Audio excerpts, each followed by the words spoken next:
Hi, welcome to session 7, and in this session we are going to look at the methodological approaches to development evaluation. And our aim for this session is that we need to focus on the different ways of collecting data for evaluation and how it can be applicable for different kinds of data that you might need for any intervention. So we're gonna look at qualitative methods, quantitative, and mixed methods approaches to collecting data for evaluation purposes. So, of course, the M&E approaches focus on all alternatives, methods or processes that can be used to evaluate any intervention, to assess its effectiveness, to see whether the intervention is achieving its objectives or not. So in that case, different approaches, methods, processes of assessment can be applied. So of course, during planning processes, the managers or the evaluation team members might need to decide whether they need certain information regarding certain questions of what they want to understand. So the main questions are what kind of information or data that would be needed to assess your assessment of effectiveness of any intervention, excuse me, or how that particular data or information that you need will be collected, and the way that it would be collected therefore refers to the different methods or options that you have to apply in order to understand whether your intervention is effective or not. So in that case, you focus on different methods, and of course those different methods would depend on the different evaluation key questions that you have, but also the kind of indicators that you want to measure. Are they output indicators? Are they outcome indicators or impact indicators?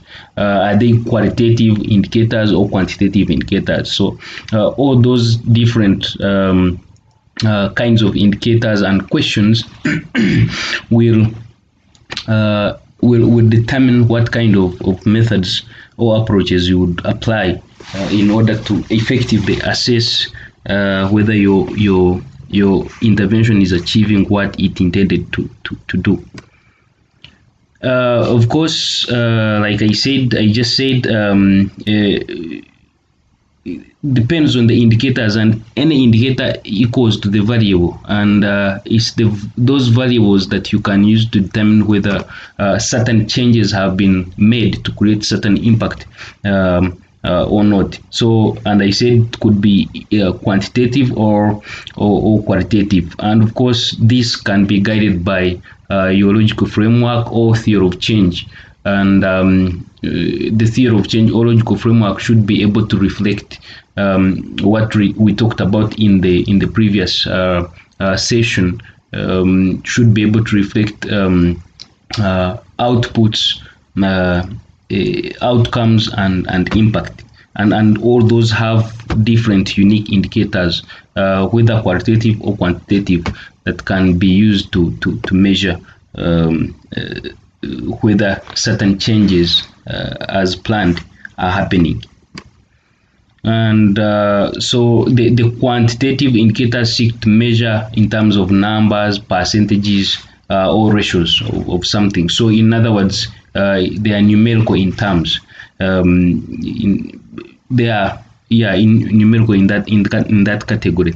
While qualitative, they seek to measure quality or in terms of, meanings in details, and this could be in terms of perceptions or opinions or attitudes or knowledge and so on. So the qualitative data explains or describes what people uh, uh, what people understand regarding a certain intervention. So we have different data sources and data types, and so you have primary versus secondary data or data sources. So primary data, of course, those can be it's the type of data or data source that can be uh, collected originally from organizations or interventions or the beneficiaries or the project managers or consider all those stakeholders that have an impact or that can be impacted by the intervention that you are trying to assess. So that's primary data. It's original in nature that you are collecting it for the first time, even if you're building on the previous literature, but you are collecting it for the first time. You're focusing on the current meanings and so on.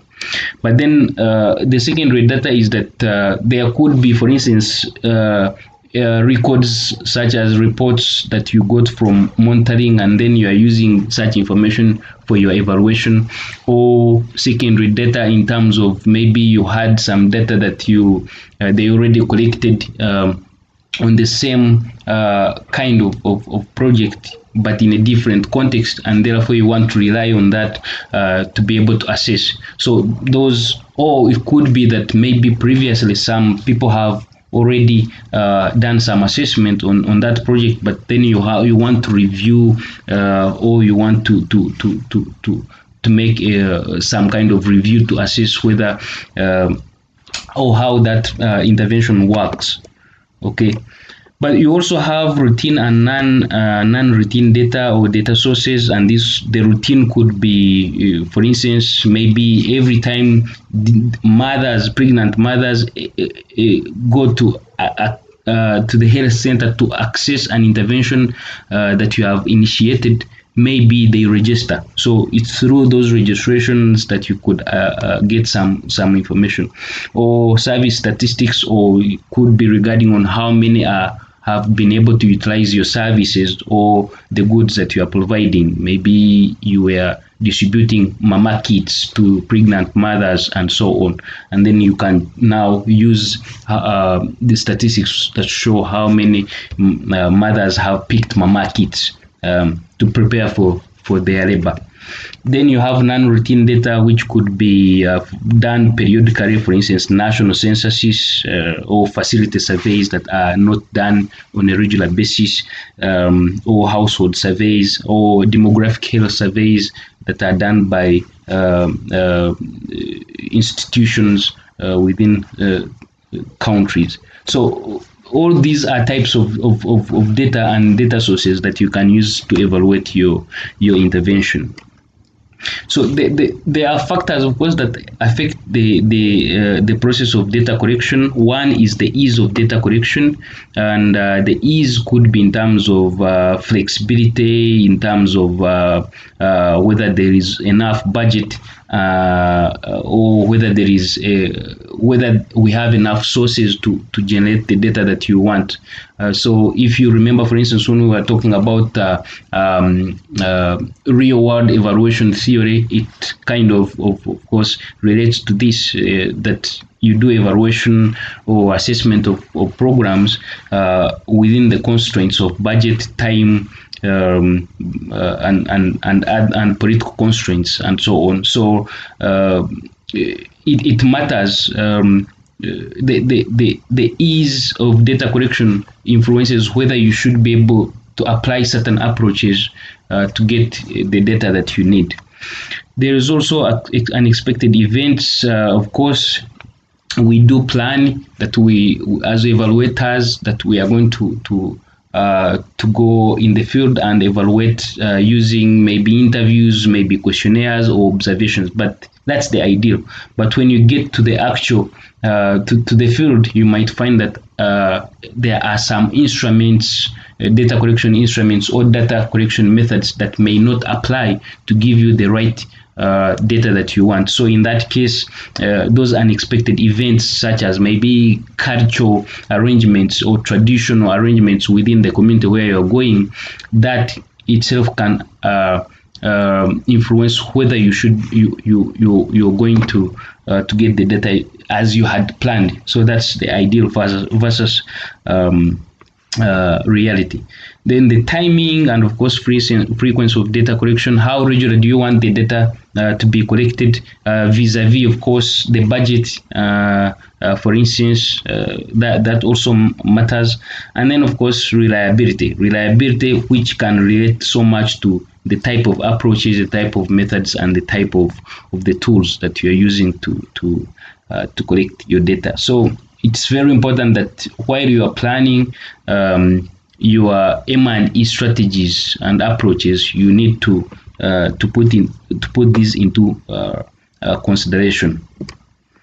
So data collection approaches, we've been hinting about these, of course, when we're earlier talking about the when we're talking about the indicators. But then we could look at them maybe in detail here. So you have data collection approaches. So you have quantitative versus qualitative approach. For quantitative, it's positivist in nature, and of course, the information is quantified, and therefore it's numerical in data, and of course it's more objective and therefore focuses on just a representation of how many people have been able to express certain behaviors, and then you can use that to assess whether your project has created impact or not. Maybe it could be, for instance, how many people have been able to access the relief package, for instance, that the government has distributed for to address issues related with COVID-19.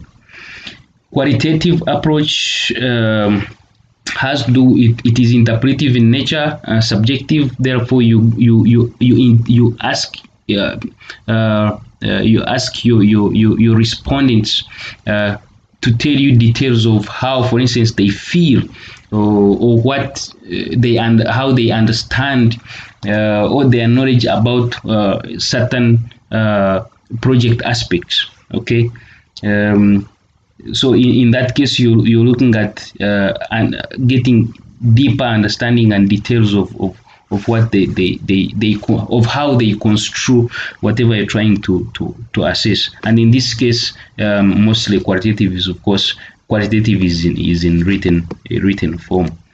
So you have there a dichotomy of quantitative versus qualitative, and of course for qualitative aims at counting things, so numbers. Okay. Then qualitative aims at a complete detailed description. I already talked about that. The purpose for quantitative is to have as a bigger sample size that should be able to represent the bigger population. But for qualitative, we are not so much concerned with generalization. We are concerned with detailed contextualization or interpretation of certain aspects of the intervention. The tools used under quantitative could be such as survey or observation and so on.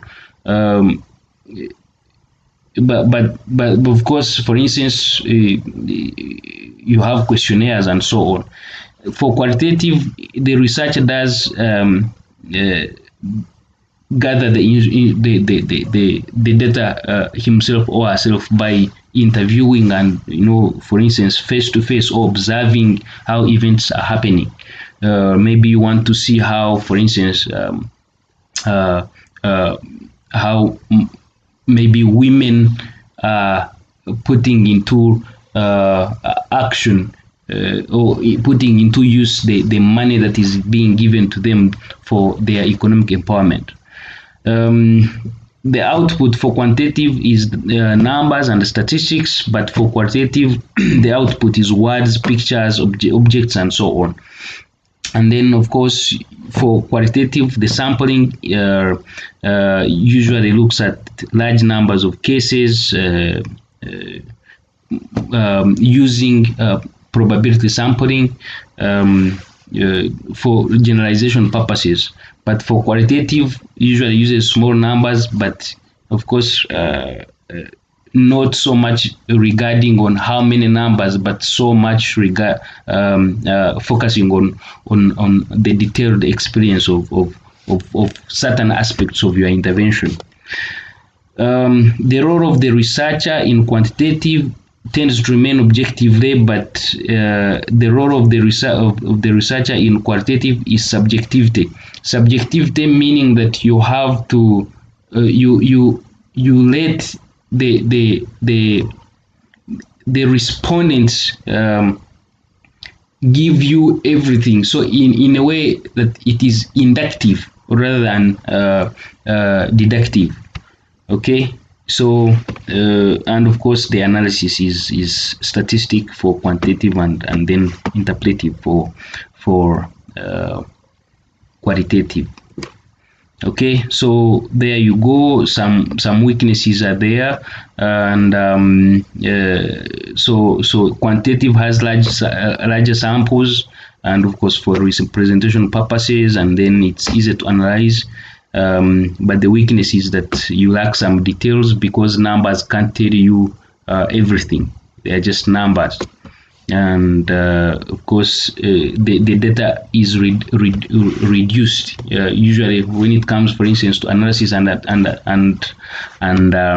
interpretation. You have just tables or pie charts or graphs that are just or percentages and frequencies that are just explaining a certain event or certain aspects of your intervention in a reduced in a way that it has been reduced to certain figures, okay, rather than looking at the deeper meanings of those numbers. And then you have qualitative, which is where you have more details, and therefore you can be able to use that to understand deeply what is happening. Of course, so it is inductive and therefore can generate new insights because you're gaining more information rather than using literature to generate answers for the respondents when you're using quantitative. And of course, the weakness for qualitative is that you have small samples, but those small samples give you a lot of data that is usually difficult to analyze and that is time consuming. So in a way to balance these two, to counter the weaknesses and capitalize on the strength, you do a mixed method. So we're going to look at this in a moment. So data collection methods. A method is any way of doing evaluation, and it can be done in many ways. It can do experiments such as randomized controlled trials. We are going to look at this also more in details when we look at I think in session 9 when we're looking at impact evaluation. And then you can also data collection methods can be done through surveys, fieldwork, ethnographic and use of existing data, which is documentary review, and so on. So there are many ways that you can collect your data, but following the other two main approaches of quantitative and qualitative. Okay, so these are more specified data collection methods. Of course, I have not categorized them regarding whether they are qualitative or quantitative, but in a way, interviews, field visits, key informant interviews, focus group discussions, observation, those visual techniques, or picture voice, those can be qualitative. Whereas questionnaires or even documentation or secondary data or observation or mini surveys, all those can be used for can belong to quantitative. Okay, so you have interviews as a qualitative method. For instance, in this case, you are asking respondents open-ended questions. Open-ended questions would allow you to probe for more details, because the question is not specific. It is specific, but it is not close to getting further information or generating further questions, and that is why it is inductive in nature. Okay, so in this case you use the methods of the techniques of probing from individuals to give you more information, for instance how about their perceptions or knowledge or attitudes or satisfaction with the services or goods that are being provided under your they are being delivered under your intervention. And of course they can be formal, they can be informal, they can be structured, or semi-structured or unstructured, in a way, but still the main issue is that the question should be able to have some flexibility, that while you're asking you can ask for more, to get more deeper understanding. So they can be also be in depth, or face to face, or could be key informant interviews. So there are all kinds of ways that you can do your interviews. But at the end of the day, is that you are indeed asking the respondents to certain questions that they should be able to give you how they feel about or certain aspects of the intervention.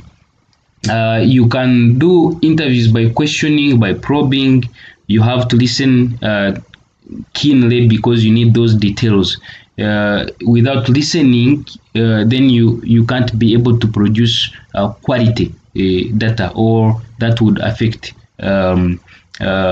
your your your data that you're going to have. So of course,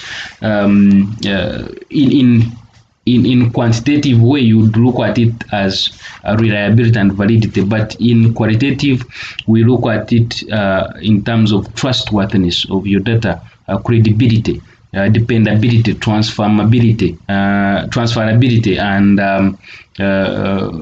such thing. Okay, so well, of course, when you're conducting interviews, you have to moderate, but there are all sorts of different techniques that you can conduct your interviews. Find quiet places where there is reduced noise. Your interviewer should be your interviewee should be comfortable to give you answers. For instance, if you are asking if you're interviewing about an intervention regarding addressing GBV or domestic violence, then you wouldn't want to mix up women and men, in to put them in position where they would be uncomfortable to answer your questions. Otherwise that would affect the quality of your data. So good interviewer, be a good listener, be observant, because while you're interviewing, there are expressions that your respondents are showing. So you need also to note those. Be knowledgeable about the subject, so that you can be able to probe, but don't be biased.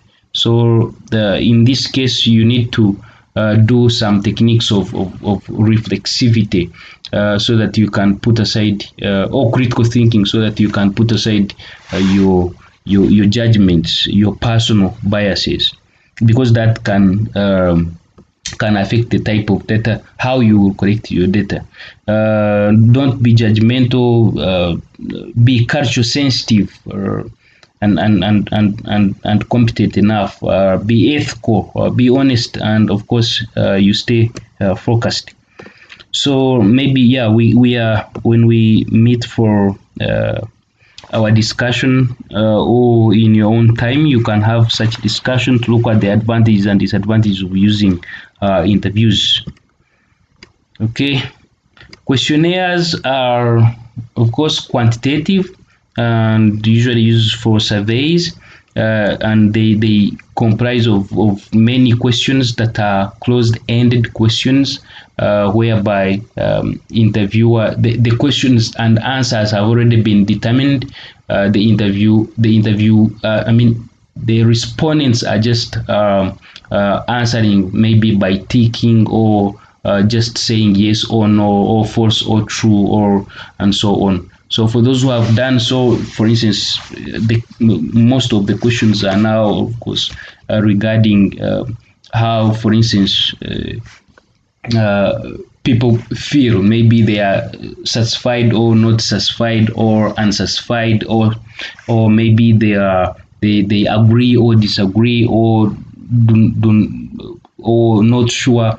All those are ways of quantifying certain responses. Okay, so they can be self-administered or research administered. The self-administered, take an example. If your respondents, maybe you're using English, your questionnaires are in English language, and yet your respondents don't understand the language, then you can choose to do research administered, whereby you ask the questions and you interpret for them the answers, and then they tell you the answers, and then you tick for them. Or self-administered, whereby you just distribute your questionnaires and people will just answer and then return the questions. Of course, you have issues of non-response rates to take care of that. For instance, if you are using self-administered, some respondents might not actually indeed give you back the questionnaires. So I just talked about the close-ended questions, and of course, usually quantitative. I talked about that. Okay.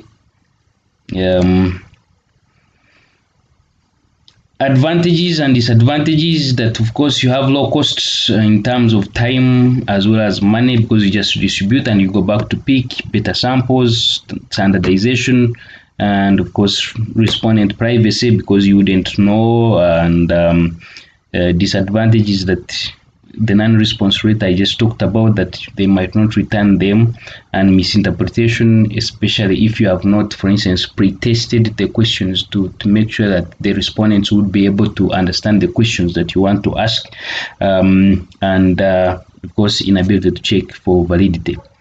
Then you also have observation, which relies on researchers' ability to gather information by just using your senses. For instance, you want to understand how, for instance, whether your intervention, let's say you are your intervention is on unconditional cash transfer to certain households in a certain community, and then you want to see whether unconditional cash transfers, after receiving them, whether these community members or households can be able to improve, maybe by setting up certain income generating projects, or maybe by collectively working on certain infrastructure in their communities, or maintenance of roads or water sources or schools and so on. So you can just observe, but observation can be non-participant. You can work with them and observe through participation, or you can be a non-participant and you just observe at a distance and you just take your notes. Okay, biggest challenge is that of course the Hawthorne effect. The Hawthorne effect is that while you're observing, if you are noticed, maybe others would might actually change their behaviors, and then yeah, you have a problem. But also observation can also be challenged by the researcher's biases or your worldview, the way you look at things. might not be the same the way your respondents understand things or the way they do things. So observation itself might not be enough for you to make conclusions. Okay, so mixed methods again. So, like I said, you have structured and unstructured, non-participant or versus participant observation.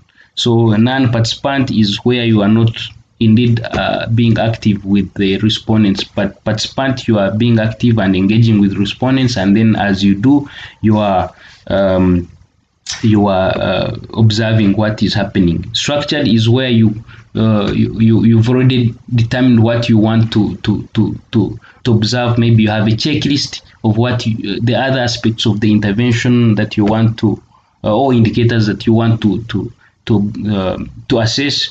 Unstructured, you can just go with flexibility, and then you just allow yourself to observe while things are happening. You don't without having prior checklists. There is documentation review. Of course, this is a secondary data source method or approach or technique, and in this case, you're using already existing information to assess whether your intervention is creating any changes or whether it is effective or whether it is failing. Okay, so you have limited or non-contact with respondents indeed, because you're using data that is already been recorded. Okay, it can also be done, of course, independently or supplementary. So, for instance, currently you have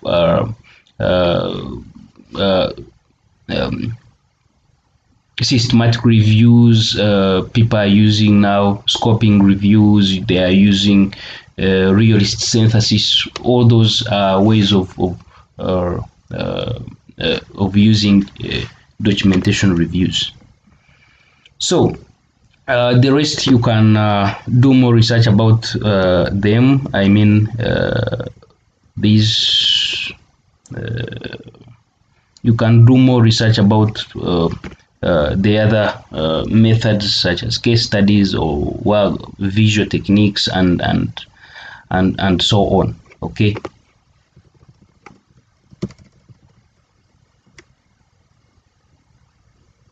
So the question is, should we then use methods independently as they are, or should we mix them for evaluation? And of course, there are many methods, but then the question is that you should ask yourself, depending on the evaluation questions, do you need to use qualitative approach alone, single or multiple qualitative methods? Do you want to use quantitative approach, whereby you can apply a single qualitative method or multiple quantitative methods, or you want to mix both qualitative and quantitative approaches or methods? So of course, the reason for using mixed methods it depends on whether on what kind of data you want, and the objective for doing that particular assessment or evaluation. So it depends. But then if you choose to use mixed methods, in simple terms, mixed methods is collection, analyzing and interpretation of both qualitative and quantitative data in one single study or one single evaluation in that case. Okay, so you are using the different types of evaluation, qualitative and quantitative, within a single study. So at the end of the day, you have both outputs of data that are qualitative and quantitative in nature, or numbers and words in that case. So why do mixed methods? Triangulation. You want to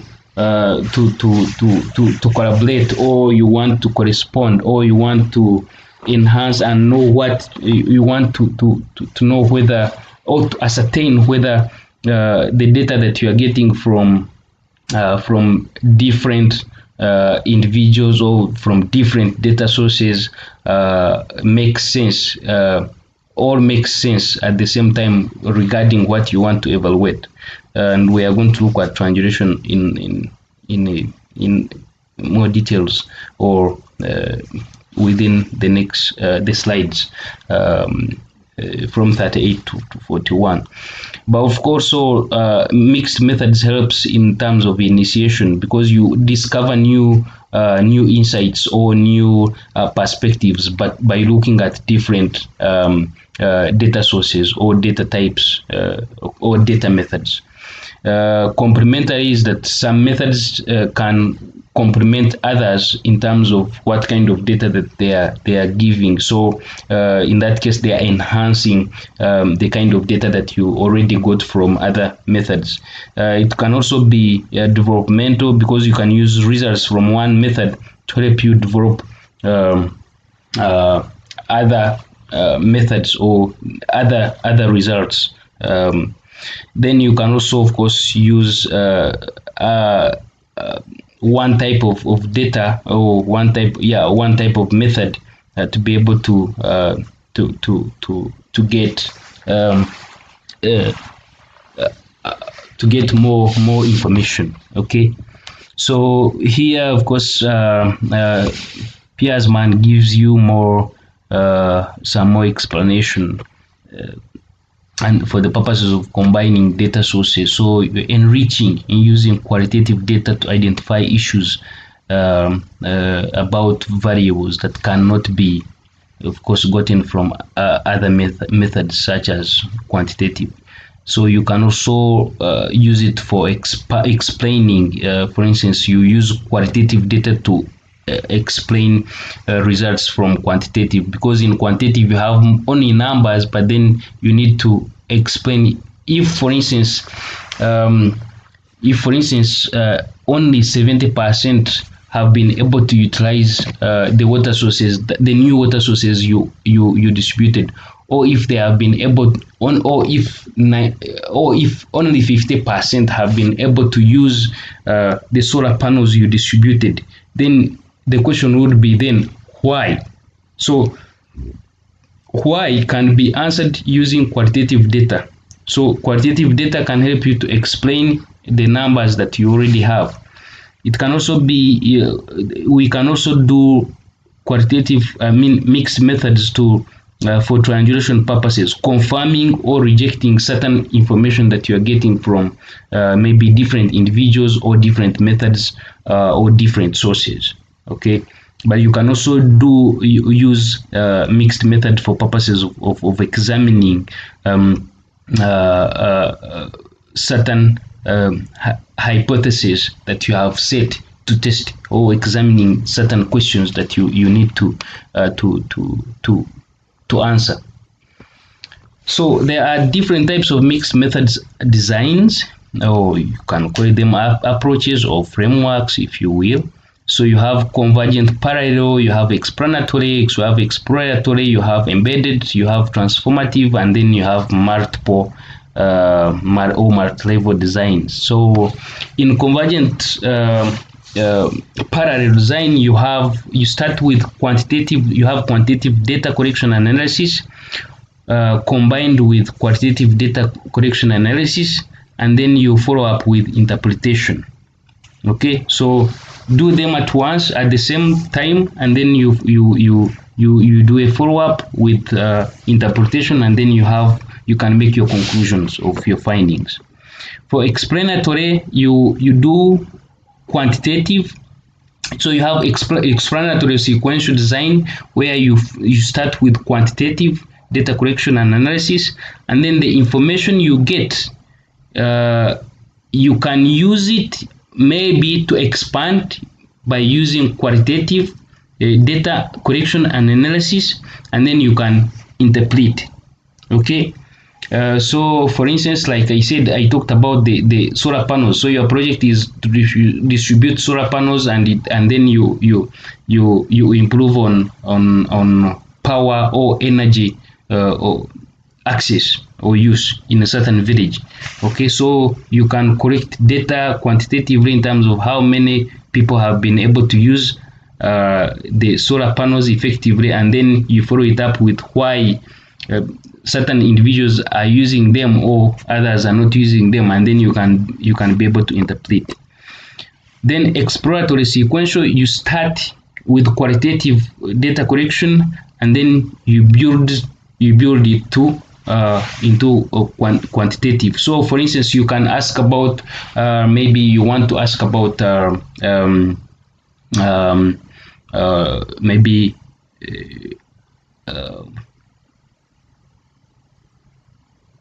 contraceptive use. Okay, let's say your project is on sensitization and distribution of contraceptives in a certain village, to be able to address certain health issues, sexual reproductive health issues.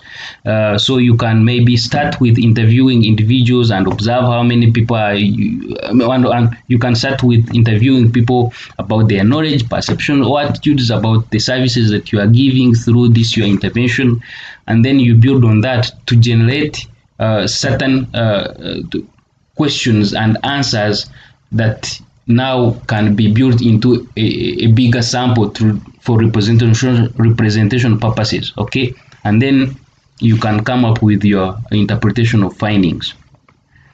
You have embedded nested, where you can have either qualitative as a bigger part of representation of your data, or quantitative as a bigger part of your data, and then within that particular bigger category, you have a subset of either quantitative or qualitative, which can be done during or before or after to be able to maybe complement or explain or enhance your dominant category. So you have a dominant category in this case, which can be qualitative or quantitative, depending on what you want to know. Or you can have, then you have a subset which can also be qualitative or quantitative. Of course, the opposite of the bigger or dominant category, and then you can interpret. You can also have transformative design, which starts with quantitative data collection and analysis, and then followed with qualitative data collection and analysis, and then you have your interpretation. Okay, so you also have multiple phase, where you can do in terms of phases. Okay, or in terms of stages. So you have the overall program objective, but then you, in the first study, you do quantitative, which would inform the second study, which is qualitative, and then which can inform a third study, which can be mixed, and then you have your interpretations of findings. So there are all sorts of different ways that you can mix methods. So here you have an example from Bamberger, who uses a multi-level nested mixed method design to evaluate effects of school feeding program on attendance and performance. And you can see, for instance, at district level, they use in-depth interviews with district administrators, but then they use quantitative analysis of school records, which is now a secondary documentation review. You can see that. Then you have interviews with head teachers and administrators at school, where they do quantitative analysis of test scores and so on. So you can see how different methods can be mixed here. So here mainly it's a mix of interviews versus observation and secondary data, which is quantitative. Okay, so you can see, for instance, at family level, you have in-depth interviews with families and observation of children. Okay, and then you have a survey of households regarding how school feeding program has been able to influence attendance and performance of students. Okay, so there are different ways on how quantitative and qualitative methods can be mixed, but of course depending on the type of data that you want and the purpose for why you want to mix methods. Okay, so Creswell of course gives you a whole idea on how mixed methods can be done in a certain study or assessment. So you have you determine if mixed methods is feasible, identify the rationale for mixed methods, and then identify data collection strategy and types. Of course, there you look at priorities and so on. And then you have, of course, you develop the quantitative and qualitative or mixed methods questions or instruments and tools, and then you collect quantitative and qualitative data, analyze them separately or concurrently depending on what kind of mixed methods you are using, like the ones we have just talked about, and then you have your report. Okay, now mixed methods has so much to do with triangulation, and triangulation has to do with the usage of more theories or sources or types of data or types of analysis or respondents, the different categories of respondents, of course, to overcome biases and weaknesses of certain categories. Or if you are using, for instance, many sources of data to be able to address weaknesses of certain sources. Okay, or you're using different categories of respondents to be able to maybe counter the weaknesses of what other respondents wouldn't be able to give you. So or you can integrate different theories in your evaluation to be able to counter the weaknesses and capitalize on the strength of other theories. So that is triangulation. And so for instance, you have here a triangulation in terms of the team. So you can have your evaluation team, which is of different disciplines, or it has men and women, or boys and girls, or youth and old and others. Or you have insiders, which are community members, and outsiders. So those can make up a team, and therefore the kind of data that you want to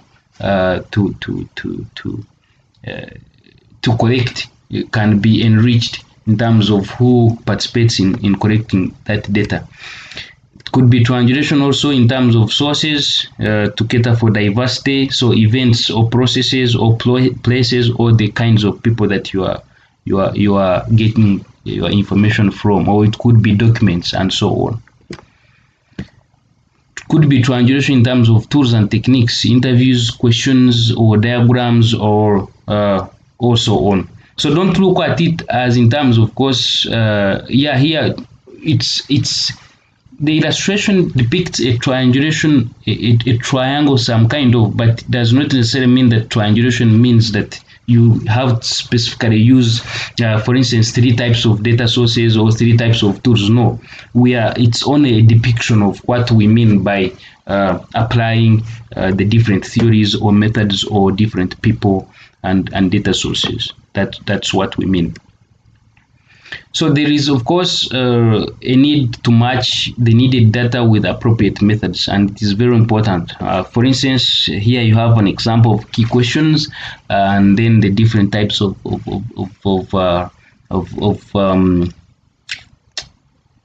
methods that you can use. For instance, if you're asking about what was the quality of implementation, you can use key informants. You can use project records. You can use observation. If it was what other impacts did the program have, you can do a survey, or you can use key informant interviews. If it's how could the program be improved, you can use observation of the program implementation, or you can use key informants, or you can use in-depth interviews and so on. So there has to be a match between the needed data versus the appropriate methods. Otherwise, if there is a mismatch, then you might get data that is not trusted, or it's not reliable to be able to give you the right information, and therefore that can affect the decisions that you would make, maybe when it comes to scaling up your intervention or replicating it somewhere. So you need to ensure, of course, good data. You connect all evaluation processes. The question must relate to the design. The design must relate to the methods. The methods must relate to the kind of sample size that you want and techniques that you want to use, whether it's random or non-random, probability or non-probability sampling methods. They have to relate to data sources. The data sources must relate to the instruments that you're using, and these should be able to influence the kind of analysis and interpretation. And of course, eventually, the information that you'll get from all this process for the right users. So it's very important that you have to look at all these if you want to get good data for better informed decisions. So of course, after collecting your data, you must analyze it, and analysis has to do with reduction of your data to make interpretations and make conclusions regarding what you have found out. And it's a big process. For qualitative, it's tiresome, and because you have, for qualitative, you have a big chunks of data, detailed, that must be reduced, but in a trusted way. Okay, but for quantitative, yeah, of course, also it's some process, but when it comes to analysis, when you have already entered your data in certain maybe software and so on, like let's say Stata or SPSS, you should be able to manipulate your data according to how you want it to appear in terms of graphs, tables, and so on. Of course, for qualitative, it's a whole bigger process of creating nodes, coding, editing, and doing your interpretation. So analysis process involves editing. You can edit when you're still in the field. You can edit immediately after the field to be able to make sure that you have the right data. You can even cross-check with the respondents to make sure that you recorded the right data from them. Then you transcribe for qualitative, converting raw data into the actual data that you want. Let's say maybe for interviews you use the recorder, so you have audio so that audio must be translated converted into words or written form, so that you can be able to analyze it and code it well. Then you do coding of the text, break down the data, and then of course you do thematic analysis and secondary analysis of your documents if you have used secondary documents. This of course mainly represents qualitative analysis. For quantitative, of course, also you have your editing, your coding, whether you did codes, you allocated codes before distributing the questionnaires, whether after getting your questionnaires, it's up to you. Enter them into your Excel, import them through SPSS, and then you can do your analysis if however you want to do it. Okay, so analysis is the whole other bigger step. So even if you can have, someone can have good data through good methods, good data collection, and so on, but then if analysis is not done well, then you might actually come out with wrong conclusions. So it's very important. That's why I said that if you want good data for the right purposes, you must match all the processes. Okay.